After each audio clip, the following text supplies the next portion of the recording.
नमस्कार मित्रांनो. आपण मध्ययुगीन भारताचा इतिहास अभ्यासत आहोत. अर्ली मेडिव्हल इंडिया किंवा सुरुवातीचा मध्ययुगीन इतिहास आपण मागच्या 2 लेक्चर्समध्ये पाहिला. मित्रांनो, आज आपण एक नवीन टॉपिक सुरू करतोय आणि तो UPSCच्या त्याचबरोबर राज्यसेवेच्या MPSCच्या परीक्षांसाठी उपयुक्त आहे. तो पूर्व परीक्षेसाठी आणि मुख्य परीक्षेसाठी उपयुक्त आहे. तर दिल्ली सुलतानशाही किंवा दिल्ली सल्तनत हा आपला अभ्यासाचा आजचा टॉपिक आहे. अर्थात हा टॉपिक एका दिवसात संपणारा नाहीये, पण मात्र आज आपण या घटकाची जी चर्चा करणार आहोत. दिल्ली सुलतानशाही ज्या राज्यव्यवस्थेपासून आपण असं म्हणू शकतो की भारताची खऱ्या अर्थाने मध्ययुगीन इतिहासाकडे वाटचाल सुरू झाली किंवा मध्य कालखंड मध्ययुगीन कालखंड जो आपण बोलतो, हा कालखंड खऱ्या अर्थाने दिल्ली सुलतानशाहीच्या स्थापनेने सुरू होतो असं म्हटलं तरी चुकीचं ठरत नाही. किंबहुना ते मानलं जातं. 1206 ते 1526 1206 ते 1526 हा दिल्ली सुलतानशाहीचा कालखंड मानला जातो. 1206 मध्ये दिल्ली सुलतानशाहीची स्थापना झाली होती असं मानलं जातं. 1206 मध्ये सुरू झालेली ही व्यवस्था 1526 पर्यंत अस्तित्वात होती. तुम्हाला माहिती आहे, पानिपतचं पहिलं युद्ध झालं बाबर आणि इब्राहिम लोधी यांच्यात, आणि त्या युद्धाने ह्या दिल्लीच्या सुलतानशाहीचा शेवट झाला होता. 1206 पासून तर 1526 पर्यंत चालणारी ही व्यवस्था, भारतात ही व्यवस्था एक अनोखी व्यवस्था होती. पूर्वापार भारतात चालत असलेली राज्यव्यवस्था आणि ही दिल्लीची सुलतानशाहीची व्यवस्था यांच्यामध्ये कमालीचं अंतर होतं. अंतर हे होतं मित्रांनो की पूर्वाश्रमीच्या भारतातल्या जेवढ्याही राज्यपद्धती होत्या त्या इथल्या धर्मग्रंथांवर आधारलेल्या होत्या. धर्मग्रंथांनी ज्या संकल्पना राजांसाठी प्रस्तावित केलेल्या होत्या त्या संकल्पनांवर येथील राज्य चालत होती. इथल्या राज्य परंपरा ज्या आहेत त्या लोक त्यांना खूपच परिचित होते. त्याच्यामुळे लोकांना ह्या परंपरा कधीच परकीय वाटल्या नव्हत्या आणि त्याचबरोबर इथल्या लोकांना धर्माच्या बाबत कुठला अडसर ठरला नव्हता. इथले जे राज्यकर्ते होते त्या राज्यकर्त्यांनी कधी धर्माच्या आधारावर राजकारण केलं नव्हतं. किंबहुना सगळ्याच राज्यकर्त्यांचा धर्म जो आहे तो एकच होता किंवा धर्मसहिष्णू तरी ते होते. धर्मावर किंवा जातीवर आधारित भेदभाव या ठिकाणी फारसा होत नव्हता. मी फारसा म्हणतोय म्हणजे नेसेसरीली तो नव्हता. अशा प्रकारची व्यवस्था होती. इथल्या खानपानाच्या पद्धती वेगळ्या होत्या, वेशभूषा वेगळी होती, सगळं काही. आपली संस्कृती जी आहे ती खूप भिन्न होती. पण मात्र 1206 मध्ये दिल्लीची सुलतानशाही स्थापना झाली आणि इथे येणारे राज्यकर्ते हे पूर्णपणे एक वेगळी संस्कृती इथं घेऊन आले. ती संस्कृती राजकारणाशी संबंधित होती. ती संस्कृती आर्थिक बाबतीतली संस्कृती होती. सांस्कृतिक असेल, आर्थिक असेल, राजकीय असेल, धार्मिक असेल, ह्या सगळ्या प्रकारच्या माणसाच्या आयुष्याच्या सगळ्या ऍस्पेक्टवर या संस्कृतीने, ह्या राज्य पद्धतीने बदल केला, प्रभाव टाकला आणि त्याच्यामुळे भारताचं जनजीवनच त्याच्यामुळे फार बदलून गेलं, ढवळून निघालं असं तुम्ही म्हणू शकतात. इथलं राजकारण बदललं, इथलं अर्थकारण बदललं, इथली संस्कृती बदलली, खानपान बदललं, बांधकामाच्या पद्धतींमध्ये प्रभाव पडला. सगळ्याच बाबतीत म्हणजे अगदी वेशभूषेपासून तर सर्वच बाबतीत फरक पडला आणि त्याचमुळे हा कालखंड आपण इतिहासाचा कालखंड, मध्ययुगीन कालखंड म्हणून आपण ओळखतो. इंग्रजीमध्ये सांगायचं तर the establishment of Delhi Sultanate brought about many changes in the political, social, economic and cultural life of Indians, because before the establishment of Delhi Sultanate there had been a familiar system of administration, familiar system of ruling, and most of the rulers or the monarchs had been ruling in accordance with the religious scriptures or the principles established by the religious books were followed by the rulers when they were governing the Indian people. However, after the establishment of the Delhi Sultanate, the people of India were started to be governed by the foreign rulers in accordance with the Shariat or the principles which have been incorporated in Quran. And majority people were getting persecuted only because they were not Muslims and because they were not adhering to a particular religion. That's why religion had become the determinant in the state of the Delhi Sultanate. That's why the study of this period is important. And further, the study of Delhi Sultanate also important because it changed the life of Indians in cultural way, in the architectural way, in the technological way. in almost every sphere of human, the Delhi Sultanate brought about the changes. That's why the study of Delhi Sultanate is important to us. That's why the study of Delhi Sultanate is important to us. First of all, we would be going through the background under which Delhi Sultanate was established. That means what factors were responsible for the establishment of Delhi Sultanate, or what actually happened on account of which Delhi Sultanate got established. This is our point of discussion first. So let us talk about the background. What was the background of Delhi Sultanate? Friends, we know that the period from 7th century CE to the period up to the period of establishment of Delhi Sultanate had been the period of great political turmoil in India, especially in North India. There had been many political entities ruling in North India. After the death of Harshavardhana, there had been political fragmentations, small kingdoms getting appeared, and these small kingdoms were getting overpowered by these larger kingdoms. The Machanyay was prevailing everywhere. That means bigger fish was eating to the smaller fish, and the bigger fish was then again getting eaten by other larger fish. Such type of political turmoil was going on, and every Rajput ruler was fighting against each other. This political chaos or this chaotic condition was harnessed by the foreign rulers for their own purposes, for their own benefits. Thus, we have seen the invasions of Mahmud Ghazni. 17 times he invaded India. If someone is invading 17 times, then we can assume or we can understand what type of political climate could have been there. If there had been political unity in North India, if there had been political, what we can say, strongholds in North India, if the rulers of the North India could have been formidable rulers, then how can Mahmud be daring to invade India 17 times? It was just impossible. That's why it's for certain that the North India had been in great political turmoil when Mahmud was invading India. Otherwise, he could not have dared to invade India. आणि इतकी immense wealth तो इथून भारतातून घेऊन गेला.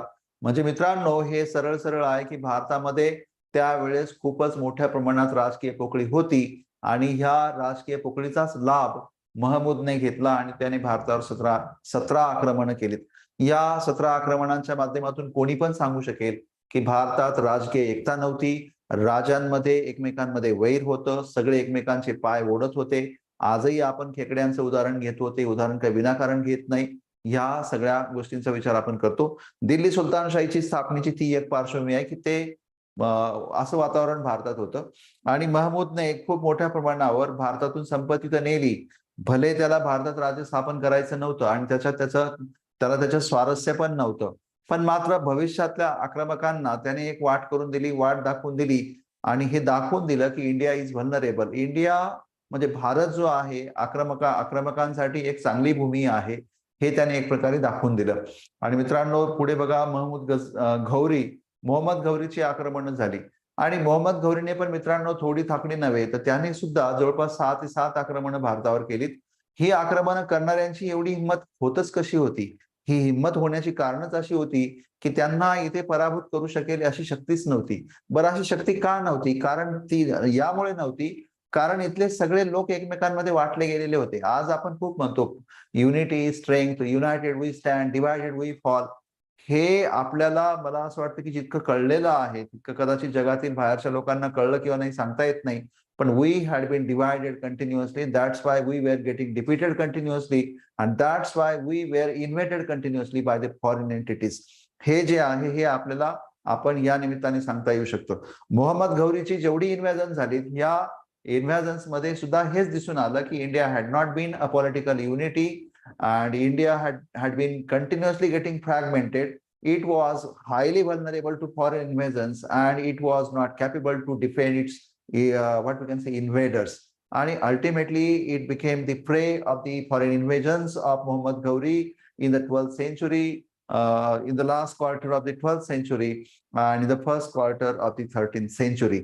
13व्या शतकाच्या 12व्या शतकाच्या उत्तरार्धात, म्हणजे विशेषतः शेवटच्या क्वार्टरमध्ये आणि 13व्या शतकाच्या पूर्वार्धामध्ये ह्या सगळ्या आक्रमकांनी भारताची राजकीय दशा बदलवून सोडली. आणि मित्रांनो अशातच ह्या उत्तर भारताचा दिल्लीच्या म्हणजे वायव्येचा भाग जो आहे तो काही काळासाठी तर घोर साम्राज्याचा भागही होऊन गेला होता. कारण मोहम्मद घौरी भारतावर जेव्हा आक्रमण करत होता, when Muhammad Ghori had been invading India, he had no intentions to establish an independent rule here. Rather, he wanted to expand the horizons of his empire, which was in Iran or in the Ghor region of Iran. ते इराणच्या परिसरात त्याचं साम्राज्य होतं. तर मित्रांनो ह्या अशा पार्श्वभूमीवर म्हणजे भारत इनडायरेक्टली तुम्ही असं म्हणू शकतात की it was a right period for the foreign invaders to establish their rule here because the Indian rulers had been oblivious of all the happenings which were taking place around them or in the external world, and that's why they got defeated at the hands of the foreign invaders. मित्रांनो ह्या परिस्थितीमध्ये भारतीय आक्रमक हे इतके गुंतलेले होते आपापसातल्या लढायांमध्ये की बाहेरच्या जगामध्ये काय चालू आहे हेच त्यांना माहिती नव्हतं आणि अल्टिमेटली त्याचा परिणाम असा झाला की त्यांना बाहेरच्या आक्रमकांनी अगदी सहजासहजी पराभूत करून सोडलं आणि दिल्लीच्या स्थापनेचा मार्ग मोकळा झाला. आणि मित्रांनो मोहम्मद गौरीची भूमिका सुद्धा त्याच्यामध्ये फार महत्वपूर्ण आहे. आपण जर मोहम्मद गौरीची भूमिका पाहिली की म्हणजे मोहम्मद गौरी दिल्ली सुलतानशाहीच्या स्थापनेला कसा कारणीभूत ठरला. मित्रांनो बघा मोहम्मद गौरीचं पहिलं आक्रमण झालं होतं 1175 सीई मध्ये. In 1175 CE, Muhammad Gauri had invaded India for the first time. And I must say you that Muhammad Gauri's invasions and Mahmud Ghazni's invasions have clear-cut difference. That the invasions of Mahmud Ghazni had been directed only for the loot of India. That means he was not interested in establishing a foreign rule here or political institution was not the intention of Mahmud Ghazni when he was invading India for 17 times. But the invasions of Muhammad Gauri were clearly having the intention that he wanted to expand his kingdom in the eastern direction, or he wanted to what we can say extend the borders of his empire in the eastern direction. Now, obviously, in the eastern direction of his empire was lying India, and that's why India became the prey of his invasions. And so Mahmud Ghazni had been there. And I already have told you that India was passing through the great political turmoil. All the political entities or all the kingdoms were fighting among each other. There had been no political unity in the North Indian kingdoms, and everyone was trying to what we can say destroy the other kingdom. And that's why there had been political chaos, and this political chaos was harnessed by these foreign rulers like Muhammad Gauri. Muhammad Gauri defeated, of course, Muhammad Gauri was defeated in the first Battle of Tarain. You know, the first Battle of Tarain took place in 1191 CE. And in this battle, Muhammad Gauri was defeated by Prithviraj Chauhan III. And in this battle, barely Muhammad Gauri could save his life. And he was bitterly defeated. But Muhammad Gauri again prepared for the betterment. He then took the help of the enemies of Prithviraj Chauhan. And it is very sad to say that the enemies of Prithviraj Chauhan aided Muhammad Gauri against Prithviraj Chauhan, because Prithviraj Chauhan was betrayed by his own people, the people of India. They helped Muhammad Gauri, and ultimately Prithviraj Chauhan got defeated in the second battle of Tarai. Which took place in 1192 CE. 1192 CE. 1192च्या तराईच्या युद्धामध्ये पृथ्वीराज चव्हाणचा पराभव नंतर मोहम्मद गौरीने केला. आणि मित्रांनो ते जे युद्ध होतं दुसरं युद्ध तराईचं युद्ध, it ultimately led the foundation of Delhi सल्तनत, because henceforth no empire in India was capable to defeat Muhammad Gauri, and he went on conquering the territories. He established the institutions here. He collected the revenue from these people, and gradually the people also became familiar with this rule, and they directly or indirectly accepted, even though they had no choice but to accept, they accepted the rule. And so Delhi Sultanate was established on account of the efforts of Muhammad Gauri. Muhammad Gauri had also established his institutions in India. He had appointed his men in India. He had appointed his men to govern the territories he had conquered here. And his men were also very capable. They were very genius. They were smarter. And he had trained them in almost every endeavor of state. And that's why, in the absence of Muhammad Gauri, they managed the empire in an efficient manner. And so Muhammad Gauri's endeavors or Muhammad Gauri's attempts to expand his empire in the eastern direction, especially in India, in the long run materialized in the formation of Delhi Sultanate in 1206, especially when he died in the attack of Khokar people. Muhammad Gauri died in 1206. Muhammad Gauri died in 1206. However, when he died, majority of his territories were being governed by his governors or the what you can say nobles. These nobles, like the Slavs, like Kutubuddin Aibak, and then Tajuddin Yaldoz, Nasiruddin Khabacha, Iltutmish, such type of people had been helping, aiding Muhammad Gauri. And when Muhammad Gauri died, there had been a little bit confusion because Muhammad Gauri had no male heir. That means who would going to rule the empire was uncertain, and there was no one coming forward who can rule the Ghurid empire borders or Ghurid administration. So there had been chaotic conditions, and almost every noble was trying to assume or assert the authority, and that was the scenario when Muhammad Ghori died in 1206. Remember, he died in 1206 when Khokars attacked on his camp while he was returning from India to Ghor region. जेव्हा तो घोरला परत जात होता त्यावेळेस खोकर लोकांनी Hookers attacked Muhammad Ghori's camp, and he was killed in that ambush. And the year 1206 thus became the year of formation of Delhi Sultanate. So Muhammad Ghori's endeavors were largely responsible for the establishment of Delhi Sultanate. If Muhammad Ghori did not think of invading India in the first instance, for example, in 1175, then there were no chances of establishment of Delhi Sultanate. मला हे म्हणायचं मित्रांनो, जर 1175 मध्येच मोहम्मद घोरीने हा विचार नसता केला की आपल्याला भारतावर आक्रमण करायचंय, आणि जर तो भारतात आक्रमण करता नसं झाला, तो घोरमध्ये जिथे आहे, नको बाबा जीवाला घोर, आपल्या आपल्या इथेच घोरमध्ये थांबूया, असं जर तो म्हटला असता, तर मित्रांनो दिल्ली सुलतानशाही सारखी व्यवस्था स्थापन होण्याचा प्रश्नच नव्हता, आणि भारत जे आहे पुन्हा त्या पॉलिटिकल केओटिक कंडिशन्स मध्ये कंटिन्युअसली राहणार होता. पण मित्रांनो, आपल्याला जलेबी खाणं गरजेचं होतं, आपल्याला गुलाबजाम खाणं गरजेचं होतं, आपल्याला रसगुल्ला खायचे होते, आपल्याला त्या सलवार कुर्त्यासारख्या त्या परिधान, त्या ड्रेसेस, त्या ड्रेस स्टाईल आपल्याला हव्या होत्या. आपल्याला बांधकाम क्षेत्रामध्ये, चित्रकला शैलीमध्ये, आपल्याला संगीत शैलीमध्ये आपल्याला काही वेगळ्या गोष्टी हव्या होत्या. इनडायरेक्टली असं समजा तुम्ही की त्यासाठी इस्लामिक रूल भारतात आला होता. या सगळ्या गोष्टी पुढे घडल्यात म्हणून मी तुम्हाला सांगितलं. तर मित्रांनो, मोहम्मद घौरीचे ते एफर्ट्स, त्याचं ते एक्सपेरिमेंटल ॲटिट्यूड, त्याचा ॲडव्हेंचरस ॲटिट्यूड, आणि त्याच्या त्या ambitions, political ambitions, imperial ambitions, that he had to establish his kingdom, he had to expand his kingdom in eastern side, was the main reason behind the establishment of Delhi Sultanate.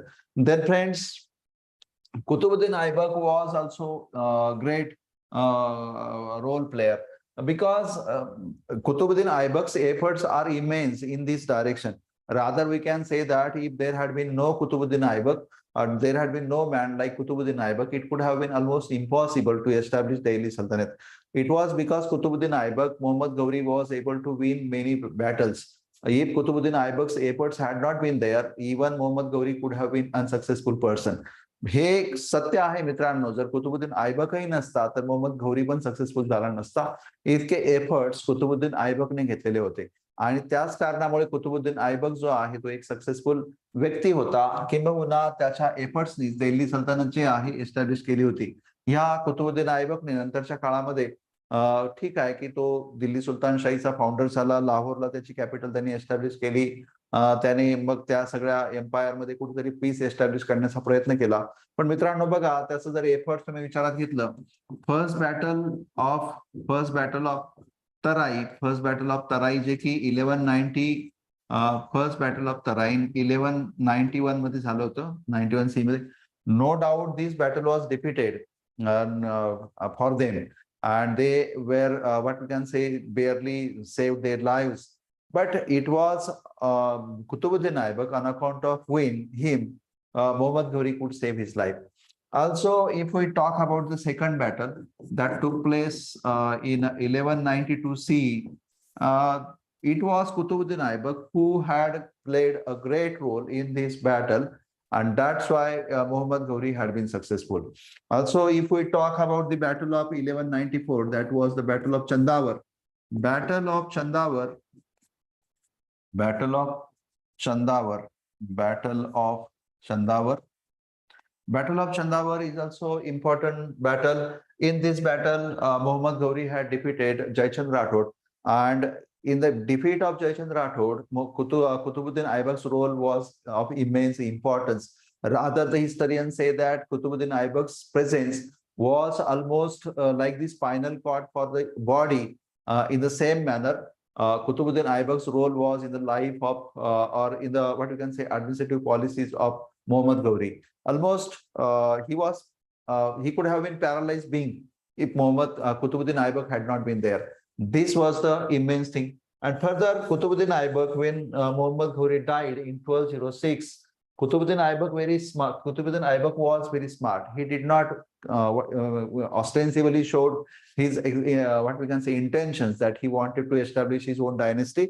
Rather, he showed the people that he is not going to establish his kingdom.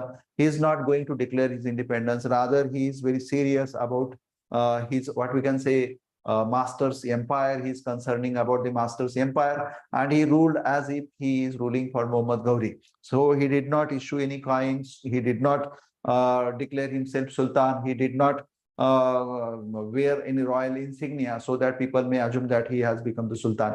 He did not show himself to the people that he was a sultan. He rather played the role of Rayati Allah. He called himself Rayati Allah. He called himself Rayati Allah. Rayat-i-Allah. Rayat-i-Allah. That means Allah साठी म्हणजे अल्लाची रयत जी आहे त्याच्यासाठी असलेला एक बंदा, एक सेवक, अशा पद्धतीचा रोल जो आहे त्यांच्यासाठी प्ले केला होता. आणि नसीरुद्दीन कबाचा, ताजुद्दीन याल्दोज यांना ओपनली चॅलेंज न करता त्यांनी हळूहळू आपली पोझिशन स्ट्रॉंग केली होती. मित्रांनो, म्हणूनच कुतुबुद्दीन ऐबक जो आहे तो आपण म्हणू शकतो की he laid the strong foundation of Delhi सल्तनत. No doubt there had been the contribution of some more people, but Qutbuddin Aibak's contribution cannot be measured in scales. Qutbuddin Aibak's measurement cannot be done on any parameter. Rather, he laid the major contribution. He contributed in a major way in the establishment of Delhi Sultanate because, he started the construction of Qutub Minar. And the construction was started well before the establishment of Delhi Sultanate. That means even the Delhi Sultanate had not been established, the construction of Qutub Minar was started. In the same manner, the construction of Qutub Minar as well as construction of Quwwatul Islam Mosque. Quwwatul Islam Mosque जे आहे त्याचं construction जे आहे ते सुद्धा तेव्हा चालू होऊन गेलं होतं. इनडायरेक्टली मित्रांनो त्याने एक वातावरण तयार करून टाकलं होतं की दिल्लीच्या दिल्लीमध्ये एक नवीन शासन व्यवस्था येते असं. आणि लोकांना जेव्हा दिल्लीची सुलतानशाही स्थापन झाली तेव्हा हे जाणवलं सुद्धा नाही की एक फॉरेन रूल आलाय. त्याने म्हणजे एक प्रकारे एक अँबियन्स क्रिएट करून ठेवलं होतं कुतुबुद्दीन ऐबकने. म्हणून त्याचं जे इम्पॉर्टन्स आहे ते ग्रेट आहे. आणि मित्रांनो त्याच्यानंतर त्याचा जो जावाई आहे इल्तुतमिश, त्याचं सुद्धा खूप मोठं कंट्रीब्युशन आहे. त्याचंही खूप मोठं कंट्रीब्युशन आहे इल्तुतमिशचं कंट्रीब्युशन आपण असं म्हणू शकतो की no doubt Qutbuddin Aibak had not don any royal insignia. He did not adopt the title Sultan. He did not issue any coin in his own name, and neither he declared himself Khalifa openly or ostensibly. And असं कुठे behave सुद्धा नाही केलं त्यांनी की तो एखादा सुलतान आहे. त्याच्यामुळे लोकांना तो सुलतान जरी म्हणून लोक त्याला मानत असले कुतुबुद्दीन ऐबकला, पण तो काही रिअल सुलतान नव्हता. पण मित्रांनो बघा, इल्तुतमिशने पुढे जाऊन म्हणजे इक्तादारी सिस्टीम सुरू करणं, इक्तादारी सिस्टीम जी आहे ती चालू करणं, स्वतःचं कॉइनेज जे आहे ते स्वतःचं कॉइनेज सुरू करणं, त्याचबरोबर खुतब्यामध्ये जे आहे स्वतःचं नाव जे आहे ते इन्क्लूड करणं, खलिफाकडनं राजवस्त्र मिळवणं, खलीफ जे आहे खलिफाची त्याला मान्यता मिळणं, त्याचबरोबर स्वतःला सुलतान डिक्लेअर करणं, सुलतान म्हणून डिक्लेअर करणं.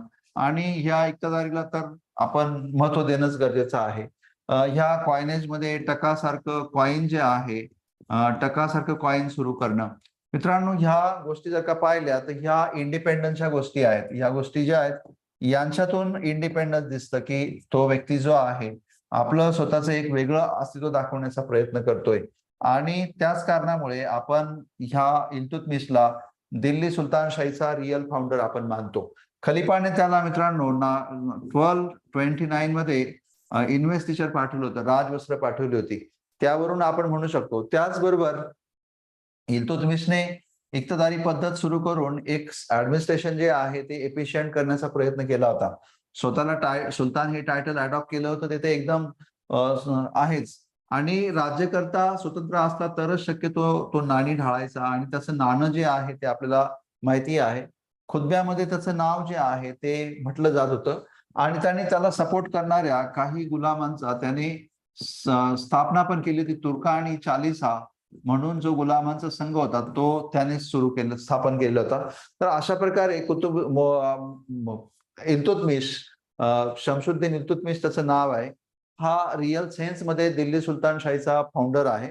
कुतुबुद्दीन ऐबकने जे फाउंडेशन तयार करून ठेवलं होतं, जे वातावरण तयार केलेलं होतं, ते राईटफुली एक्सप्लॉइट करणं आणि त्याला कन्सॉलिडेट करणं, एक नवीन व्यवस्थेमध्ये परिवर्तित करणं, हे काम इल्तुतमिशने केलं होतं. म्हणून इल्तुतमिश जो आहे तो रिअल फाउंडर म्हणून सुद्धा त्याच्याकडे पाहिलं जातं. तर मित्रांनो, अशा प्रकारे आपण पाहिलं. आता आपला नेक्स्ट क्वेश्चन असा आहे की why this rule was called as sultanate. Why this rule was called as sultanate. पूर्वी कसं होतं, बादशाह, सम्राट, राजाधिराज असे शब्दप्रयोग आपण होताना पाहिले. कैसर हा एक शब्दप्रयोग आहे, कैसरी हिंद. मित्रांनो बघा, सुरुवातीपासूनचे टायटल आपले कसे इव्हॉल्व्ह होत गेलेले आहेत.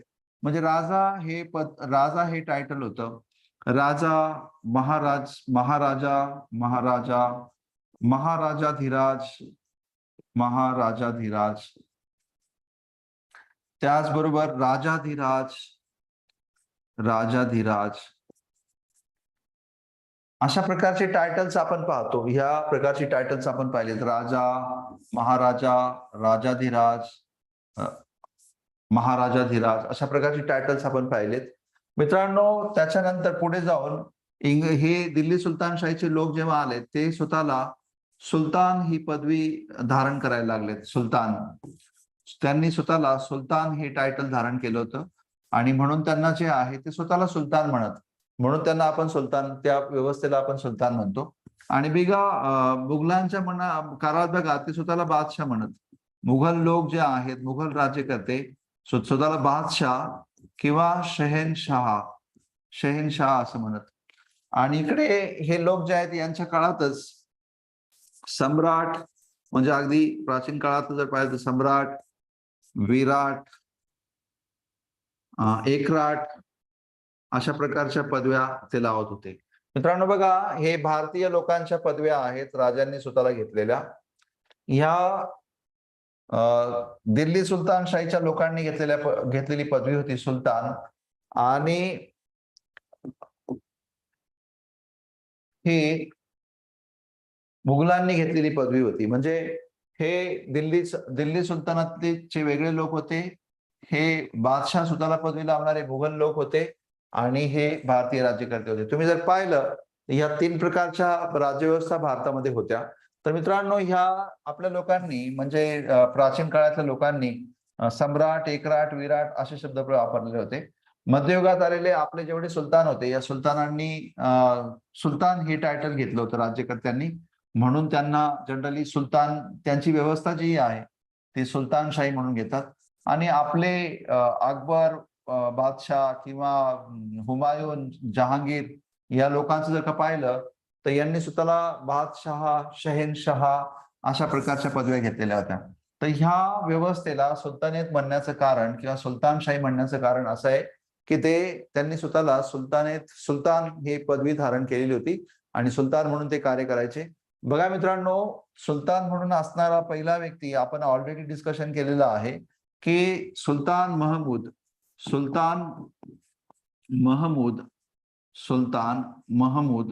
हा पहिला व्यक्ती होता. सुलतान महमूद हा पहिला व्यक्ती होता की ज्याने सुलतान ही टायटल धारण केलं होतं. आपण त्याला महमूद गझनी म्हणून पण घेतो.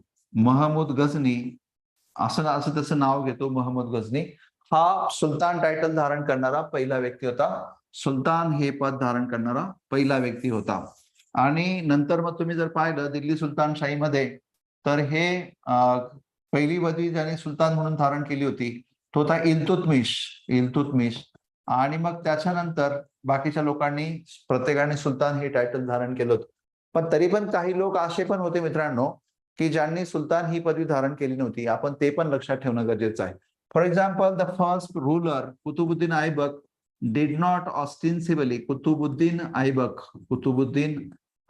the first ruler of the Delhi Sultanate, did not assume the title Sultanate or Sultan because he did not want to antagonize his fellow nobles, and they should not challenge his authority as the independent king or independent ruler, and that's why he had not adopted the title like Sultan.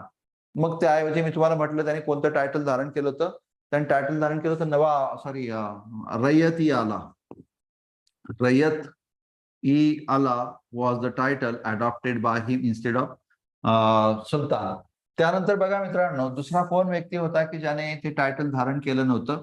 तो व्यक्ती जो आहे तो होता Bahlol Lodhi. Bahlol Lodhi had also not adopted the title. आणि बहलोल लोधीच्या आधी जो व्यक्ती होता तो म्हणजे Khizr Khan. Even though Khizr Khan established is the dynasty, Sayyid dynasty, but he did not adopt the title. Khizr Khan laid the foundation of Sayyid dynasty. Bahlol Lodi laid the foundation of Lodi dynasty, while Kutubuddin Aibak laid the foundation of Slav dynasty. But these three people did not assume the title Sultan, even though they had established the independent dynasties.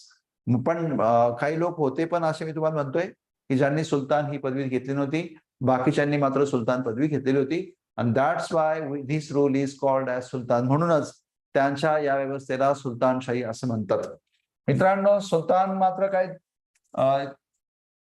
इथेच नव्हते, दिल्लीतच नव्हते. सुलतान गुजरातमध्ये पण होते, सुलतान दक्षिण भारतामध्ये पण होते, बंगालमध्ये होते, ते उत्तर भारतात होते, जसं की जौनपूर सारख्या राज्यामध्ये.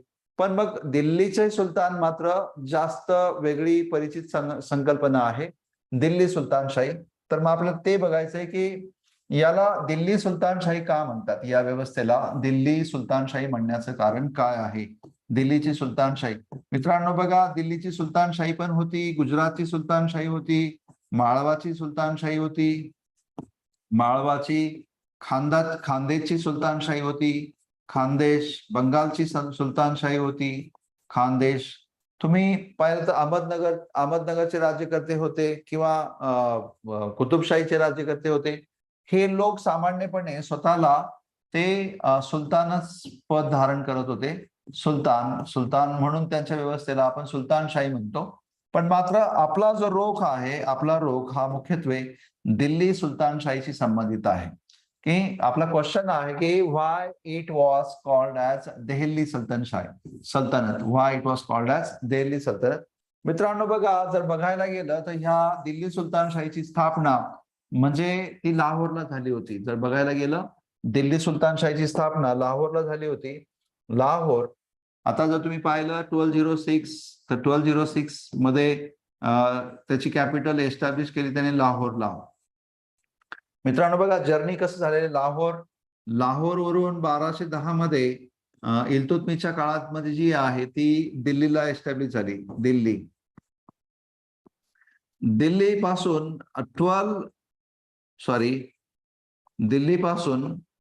ती 1327च्या आसपास ती देवगिरीला गेली. आणि जेव्हा देवगिरीचं नाव जे आहे ते दौलताबाद असं केलं गेलं.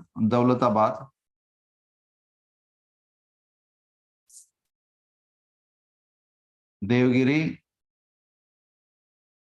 दौलताबाद. ओके. त्याच्यानंतर मित्रांनो ती पुन्हा दिल्लीला गेली. असं समजा दिल्लीला गेली. दिल्लीवरून मग ती आग्र्याला आली आणि आग्र्यावरून मग दिल्ली राहिली बराच काळ. पण मात्र जर का विचार केला तर दिल्ली ही जास्त काळ राजधानी राहिलेली आहे. Even though there had been few capitals or there had been few cities who serve as the capitals of Delhi Sultanate or the Sultanate rule, but Delhi remained the capital for maximum period of time. That's why we call Delhi Sultanate as Delhi Sultanate. Delhi had been the capital of this rule for longer time.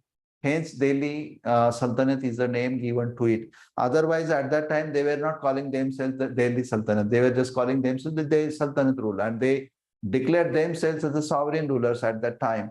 They were not calling themselves as Delhi Sultanate, but the rule or the title Delhi Sultanate, as we today know, has been given by the historians. इतिहासकारांनी त्याला ते नाव दिलेलं आहे. आणि का नाव दिलेलं आहे? Because Delhi had been the capital of this rule, of this power for longer time, and that's why it is called as Delhi Sultanate. Otherwise, there is no special reason why it was called so. Otherwise, the people of this dynasty or the rule did not call themselves Delhi sultans. Rather, they call themselves only sultans. They were happy to say themselves sultan only. ठीक आहे. तर मित्रांनो, हे आपण दिल्ली सल्तनतला दिल्ली सल्तनत का म्हणतो हे त्याचं सिंपल रिझन आहे. ते रिझन मी तुम्हाला सांगितलं. मग आपण काय इम्पॉर्टन्स आहे ह्या अभ्यासाचं, काय इम्पॉर्टन्स आहे? व्हाय शुड वी स्टडी दिल्ली सल्तनत? What is the importance of the study of Delhi Sultanate? Why should we study?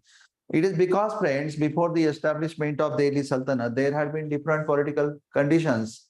We know already that before the arrival of Mahmud Ghazni or Muhammad Gauri's invasion took place, there had been political chaos in India.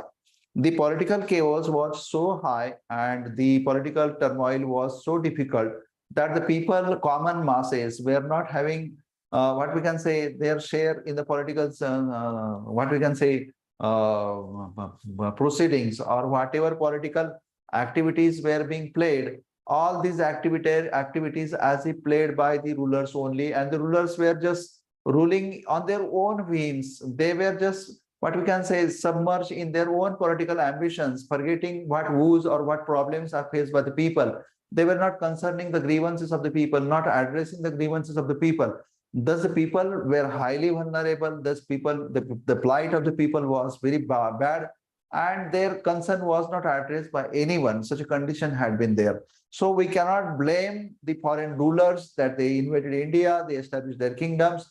It was the indigenous rulers of India. They were responsible for all this debacle, and that's why the foreign rulers cannot be blamed. Rather, the Indians themselves had been responsible for their own debacle and the failures that they faced with.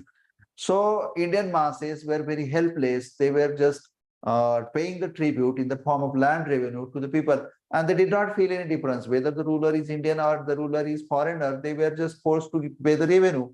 So Indian masses had not felt any much difference. However, the much differences were felt in the field of clothing. Much difference was felt in the field of clothing.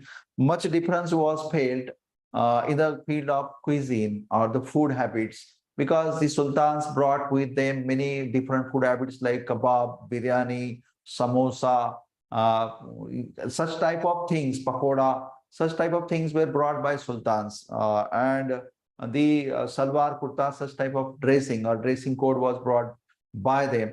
In this, in the same way, the turban and the, what we can say, Pathani type of dress, such type of styles, dressing styles were introduced in India by these people. The differences were felt in painting. Thus, we can say dress habit got influence. Then food habits got influence. If we talk about food habits, then jalebi, then gulab jam, rasgulla, kebab, biryani, such type of food items were introduced by these people.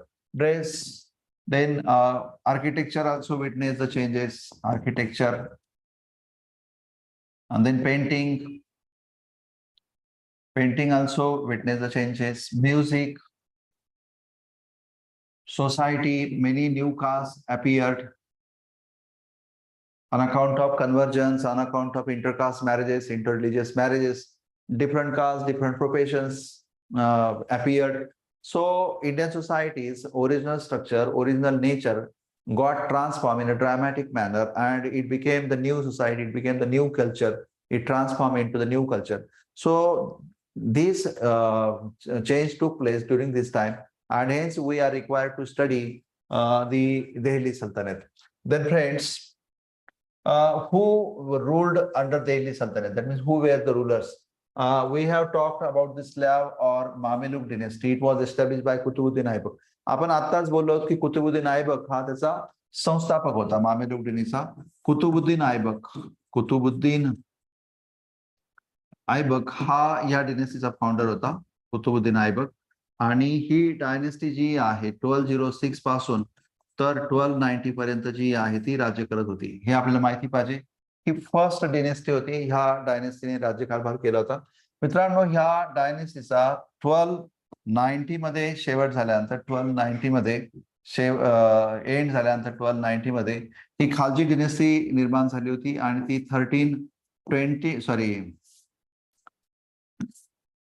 1290 पासून तर 1320 CE पर्यंत होती. आणि ह्या dynasty मध्ये जे important rulers होते ते इम्पॉर्टंट रूलर्स मध्ये जलालुद्दीन खिलजी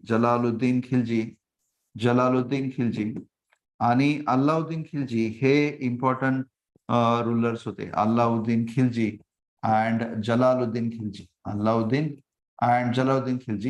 हे इम्पॉर्टंट रूलर्स होते. आणि तुम्ही अल्लाउद्दीन खिलजी बद्दल तर माहिती घेतलेलीच असेल.